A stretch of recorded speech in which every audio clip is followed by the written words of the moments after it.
দৌলতদিয়া ঘাটে দুর্ঘটনায় ফেরি চলাচল ব্যাহত হওয়ায় পদ্মার দুই পাড়ে প্রায় ৬ কিলোমিটার দীর্ঘ যানজটের সৃষ্টি হয়েছে। এতে চরম দুর্ভোগে পড়েছেন কর্মস্থলের উদ্দেশ্যে ফেরা দেশের দক্ষিণ পশ্চিমাঞ্চলের হাজারো মানুষ।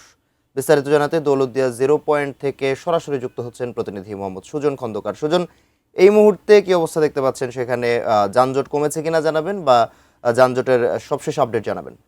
জি, ধন্যবাদ আপনাকে। আপনি যেমনটি বলছিলেন, আমি এই মুহূর্তে রয়েছি কিন্তু দৌলতদিয়ার যে 0 পয়েন্ট এলাকা রয়েছে এখানে। আপনি জানেন যে এই দৌলতদিয়াতে কিন্তু প্রায় এখন পর্যন্ত প্রায় 4 থেকে 5 কিলোমিটার এলাকা জুড়ে কিন্তু দীর্ঘ যানজট রয়েছে।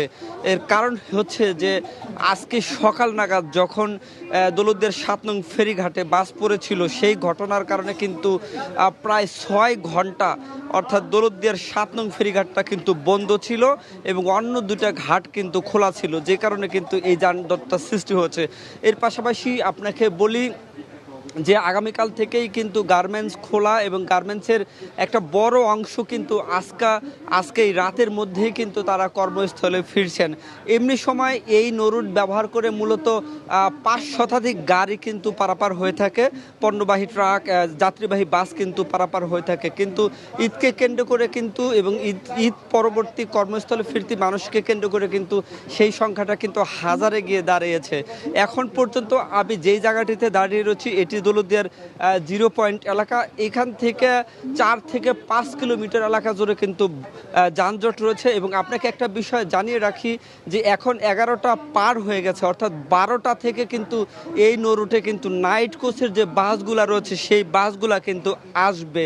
অর্থাৎ আজকা রাতের মধ্যে এটা একেবারেই নিশ্চিত করে বলা সম্ভব যে আজকা রাতের মধ্যে এই নরুটের কিন্তু যানজট কোনো মতেই শেষ হওয়া সম্ভব না। কারণ প্রতিদিন রাতে প্রায় 500 থেকে 600 পরিবহন কিন্তু এই নরুট দিয়ে পারাপার হয়।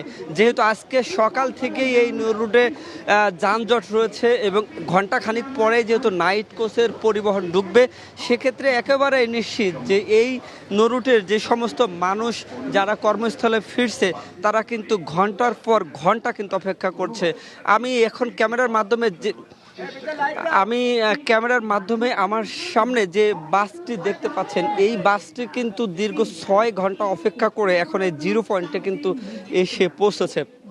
যদি আপনাকে বলি যে এই যে বিগত সময় অর্থাৎ পদ্মা সেতু চালু হওয়ার পরে এই নরুটে এতটা ভোগান্তি কিন্তু এই যারা যাত্রী রয়েছে তারা কিন্তু দেখেননি, যেটি আজকে হয়েছে। এবং আগামীকাল সকাল নাগাদ এই সমস্যার সমাধান হবে, এটা কিন্তু বিআইডব্লিউটিএ এবং বিআইডব্লিউটিসির পক্ষ থেকে আমাদেরকে বলা হচ্ছে।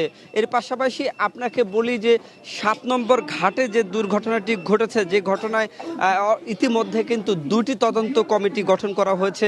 একটি নৌ পরিবহন মন্ত্রণালয় সংশ্লিষ্ট তদন্ত কমিটি, যেটা 4 সদস্য বিশিষ্ট, এবং একটি স্থানীয় উপজেলা প্রশাসনের তদন্ত কমিটি, যেটা 7 সদস্য বিশিষ্ট। দুজনকেই আগামী 1 সপ্তাহের মধ্যে কিন্তু তদন্ত প্রতিবেদন জমা দিতে বলা হয়েছে। এখনকার মতো এই ছিল দৌলতদিয়ার এই 0 পয়েন্ট থেকে মানুষের ভোগান্তির সর্বশেষ খবর।